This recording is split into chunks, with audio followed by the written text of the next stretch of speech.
All right, everybody, we're back. We are on page 277 now, and it looks like we're going to start off with some review, which is kind of nice, right? So I see rational functions, and I know how to deal with those because we've been doing a lot of limits to infinity. It's important that we're going to infinity. If we were going to like zero, zero is direct sub. Don't do any work on these.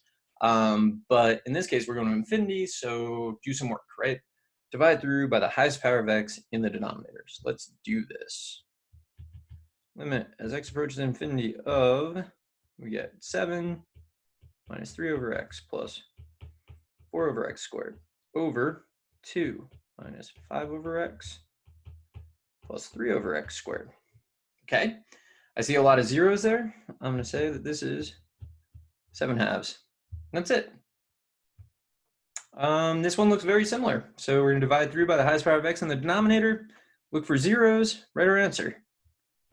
So it'll be the limit as x approaches. You may have noticed this, that I don't write equal signs anywhere near as often as I should.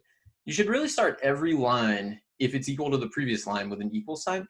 I owe the universe like a million, at least a million, I bet, of these. Like I almost never do it. It's a terrible habit. Be better. But I'm probably going to keep being me. So it's up to you. You're the future. Make it a brighter future. Okay, we get this. I see 0 minus 0 is 0 over not 0, and therefore the answer is 0. Okay. Oh. I don't see any way around it. We're gonna have to what do we have to do? All right, I'm gonna have to expand it. It's the only thing I know how to do at this point in my life. So limit as x approaches infinity. Now, luckily, we did those pages, one of which was on binomial expansion, so I know how to expand this. It's going to be 1, 3, 3, 1 from Pascal's triangle, and then it's going to be x cubed, negative 2 to the 0, x squared, negative 2 to the first, and so on. So I know how to do it. I just don't want to because it's a lot of writing. All right, so x cubed plus 3 x squared, negative 2 to the first, plus 3x, negative 2 squared, plus 1, x to the 0, we don't write any of that, negative 2 cubed. Ugh, just stuck that in there. That's cubed. That's negative 2 cubed. That's bad note taking. Gets so close to the edge. I can't really tell where the edge is on this app that I'm using. It's like, I guess there's like a kind of a blue line, but there's blue line everywhere. So I don't know what to do. All right, and then divided by x squared plus multiplying together times 2 is 4x plus 4. All right, we're gonna divide through by the highest power of x in the denominator. So a lot of this stuff, like you could work it out, you can not work it out because a lot of it's not gonna matter. Equals, look at me, starting with an equal sign. Limit as x approaches infinity of, all right, x plus, let's keep it classy. Let's simplify things. Minus 6, and then plus 12 over x, and then minus 8 over x squared. You see this kind of behavior a lot where it's x to the first, x to the 0, x to the negative first, x to the negative second as we go from left to right. That happens a lot, especially if every power of the variable is accounted for. You always want to be looking for patterns. Some patterns don't matter, like you still find them. Others are like super important. This one, it's important, but it's not going to like make or break anything. Okay, so I see an x in the numerator, which is just going to go to infinity. So I'm feeling like infinity is the answer.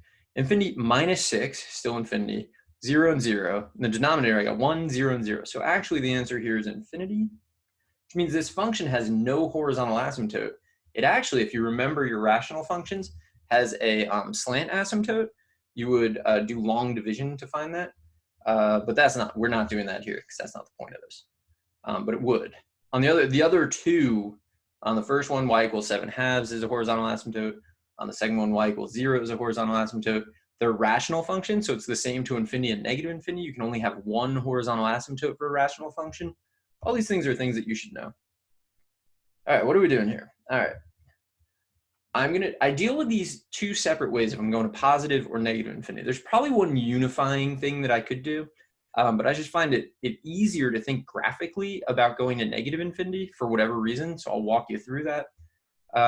If I'm going to infinity, though, I try to do the same thing that I do with a rational function, where I'm just going to divide through by the highest powered thing in the denominator. So I'm going to say this is equals, we're doing a thing this video, putting all of our equals in. So 1 plus 5 over 2 to the x over 1 over 2 to the x minus 1. All right, relative growth rates. A constant does not grow. Divided by an exponential, definitely 0. Also, it's thing number 2 from like way back when, right? A constant divided by x to the n goes to 0. An exponential grows faster than x to the n, so this goes to 0 even faster.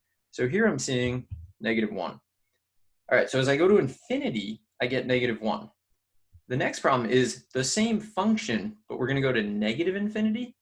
Here's what I think is useful. I think it is useful to know the graph of 2 to the x.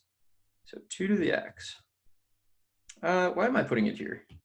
I'm going to put it down here. 2 to the x. Oh, that's not a straight line. All right, here we go. So from the graph, you can see the limit as x approaches infinity of 2 to the x is infinity, right? It just grows and grows. Here, though, the limit as x approaches negative infinity of 2 to the x, that's the important one for this problem, is actually 0, right? We're going to keep getting closer and closer to that x-axis. We're never really going to get there, but we can get as close as we want. Like, pick a distance from the x-axis, and you can definitely solve that equation. Like, you want to be 0.01, solve that equation, 2 to the x equals 0.01. That'll tell you what x needs to be for that to be true. 0.0001, solve the equation, 2 to the x equals 0.0001, and it'll give it to you again. So like you can always solve that for any positive value, you'll be able to solve that. We just want it to be infinitely close. Anyway, the limit is definitely 0. There's no need to like talk about that really. So what I'm going to do is limit laws. Limit as x approaches negative infinity of 2 to the x. Limit as x approaches negative infinity of 5 over the limit as x approach. I'm breaking it up. This plus, nope, minus. Okay, I'm going to break it up into 4 limits. As long as each of the limits exists, I'm allowed to do this. As soon as they don't, I'm not allowed to do it, but I think you can see they're going to exist. So things are like in each other's way here. Can I like move something? What would I even move? I'm going to move this guy. I'm going to move the graph. Let's move you over here where you're not really relevant, but that's okay.